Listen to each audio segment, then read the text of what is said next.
When I first came on the job as a police officer, like a lot of young officers, I thought success meant surviving the police academy. Graduate, get assigned, learn the streets, figure it out. That's what I believed. Then I thought success meant making it through probation. Then I thought success meant becoming a good patrol officer, then becoming a supervisor, and then eventually helping teach others. What I didn't realize back then was that every stage of my career was teaching me something completely different.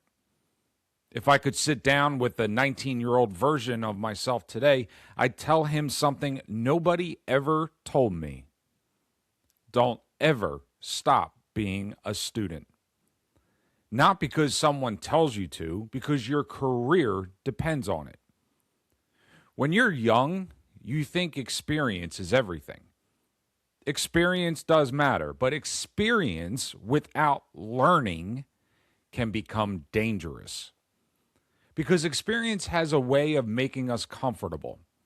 Comfort has a way of making us stop asking questions. And policing is one profession where you can never afford to stop asking questions. I know that's not always how the culture sounds. Sometimes you'll hear, that's how we've always done it. You'll learn on the street. Quit overthinking it. I heard those things too. Sometimes there's truth in them. Sometimes there isn't. The street teaches you things no classroom ever can. It teaches instinct, presence, confidence. It teaches you how to read people, how to manage fear, how to slow your breathing when everything around you speeds up. Those lessons are priceless, but the street doesn't teach you everything.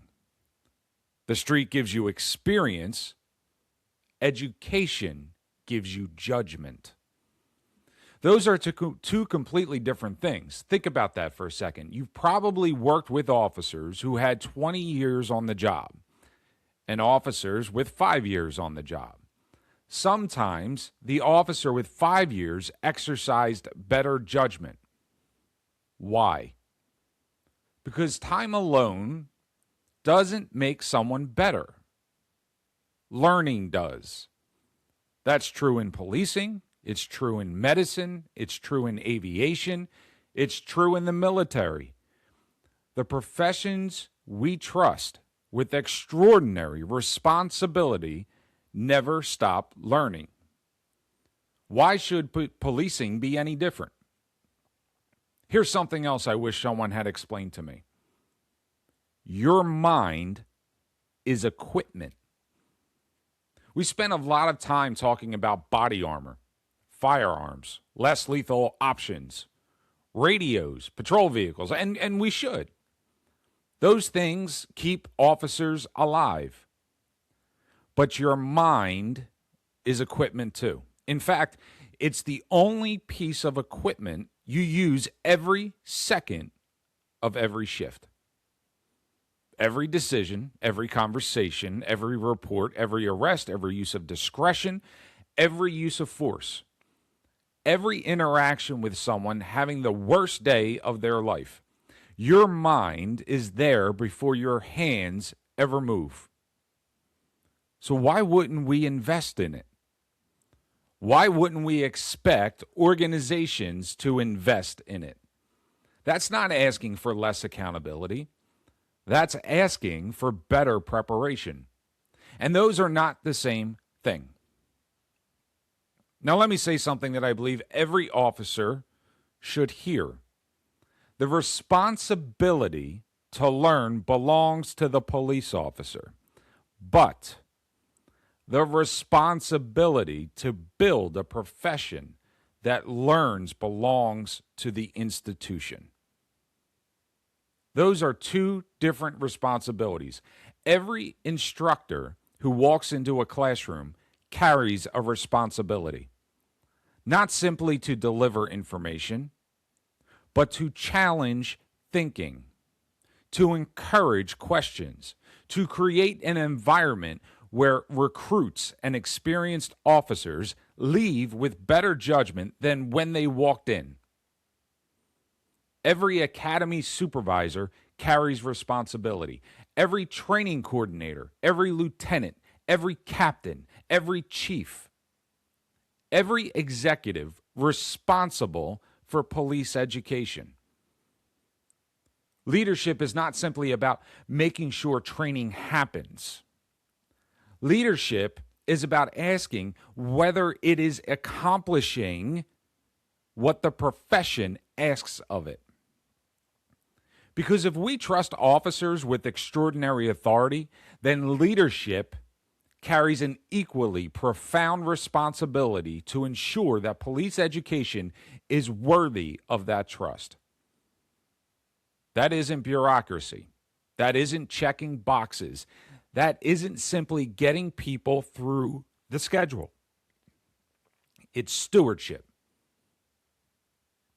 It's recognizing that what happens inside a classroom doesn't stay inside a classroom. Eventually, it walks onto the street. When I was teaching, I used to tell police recruits something that sometimes surprised them, and in-service officers as well. Challenge me. That's what I said. Challenge me. Ask questions. Push back respectfully. Don't assume I'm right simply because I'm standing at the front of the room. Because one day, no instructor will be standing beside you. You'll be standing alone. And on that day, I don't want you remembering what I told you. I want you understanding why you believed it. There's a difference.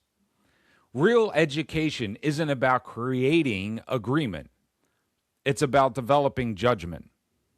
And judgment is built through curiosity, reflection, not silence. I've heard officers say, they'll just blame the cop anyway, Sarge. Sometimes that's how it feels. But here's what I've come to believe. The better prepared you are, the more confidence you carry.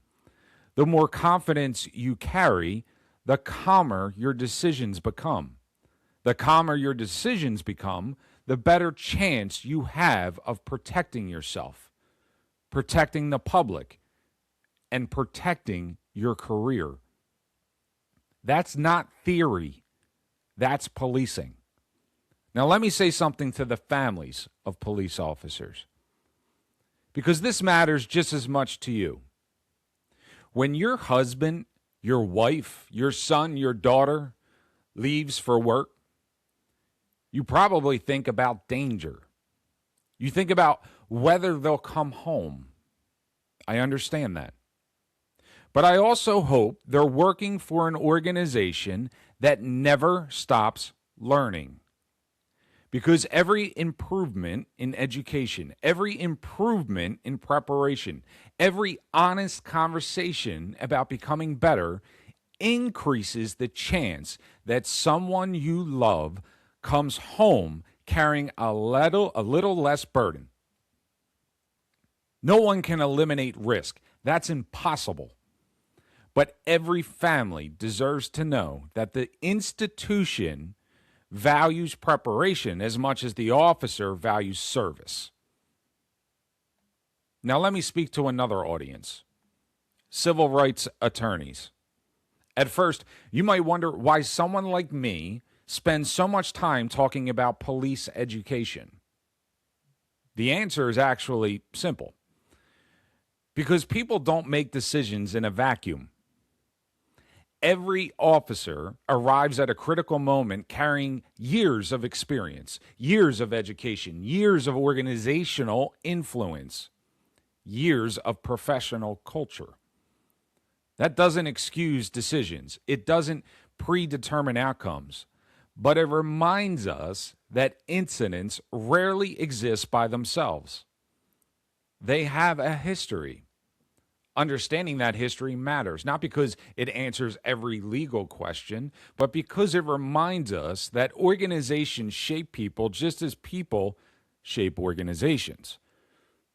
That's one of the reasons I believe police education deserves a closer look.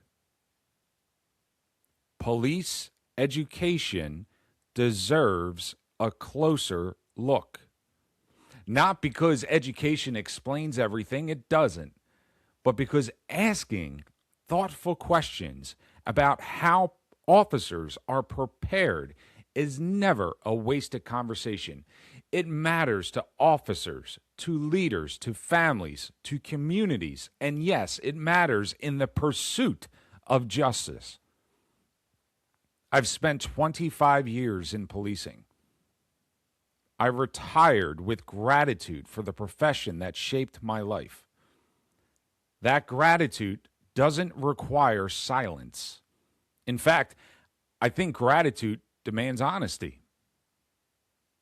If we love this profession, we should want it to become stronger, not just after the next lawsuit, not just after the next headline, not just after the next tragedy. Today, one conversation at a time, one lesson at a time, one officer at a time. Never stop being a student. Because the day you stop learning, the job keeps teaching. The only question is whether you'll be ready for the lesson. And I'll leave you with one final thought.